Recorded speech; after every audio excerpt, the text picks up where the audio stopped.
Yes, ma'am. You provided us with great detail about the costs involved and then, as you said, the qualitative benefits. What do you think might be some of the quantitative savings of resources by investing in this, the time investment upfront? Yeah. Okay, so a lot of our time investment that occurs here is focused primarily on those people who come in to look at what the team has done. So we try to minimize what the cost is going to be to the team. So the benefit that's provided for someone like an individual or a 2 or 3 person team, and I keep it agile and light with just a 2 or 3 person team, is that they get an opportunity to lead a review. They take responsibility for the project. They get visibility with leadership when they do it. They process those observations, and they use their judgment to determine if they have validity.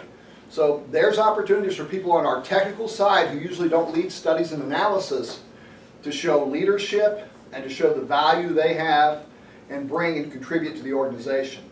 For technical observers with just a few hours of investment, they have an opportunity to learn about analysis that's being done in other parts of the organization and to provide back valuable comments that will be incorporated into other teams' work in the future.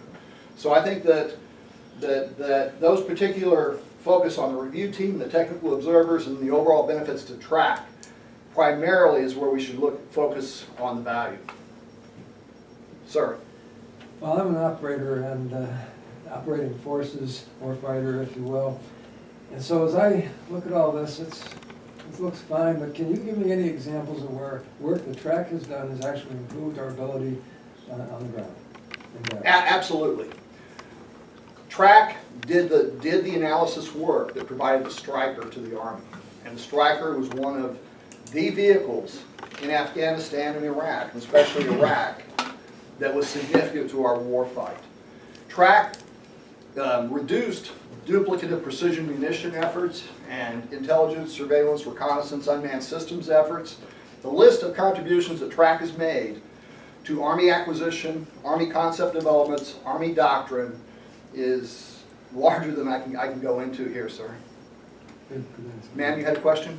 Yeah, as the civilian member and a new member of your team, I wanted a specific definition of technical review, because when I think technical, I think technology, computers, assistance, and what it is you're reviewing. Is it operations in the field, budget analysis? So those are I the studies we do. So studies and analysis we do, because we're an operational analysis agency, focus on those types of operations. And we affect doctrine, organization, leader training and education, material acquisition, other sorts of decisions like that. The technical part that I'm talking about is the scientific and methodological underpinnings of how we do it.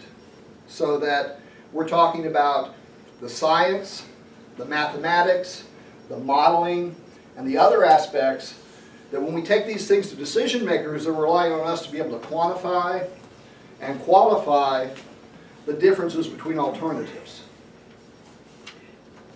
Sir? After you get the lessons learned from a review, what's the mechanism to provide that feedback back to the person that needs to learn that information? Okay, the team itself gets it directly. And then it's also shared on our knowledge management system, and it's also incorporated into our codes of best practices if it warrants being incorporated into codes of best practice. And of course, leaders within your center will be aware that a technical review has occurred, and they'll get an EXUM, a summary, executive summary of the results. Thank you. Any other questions? Sir? So let's go into this chart right here, under technical review methodology.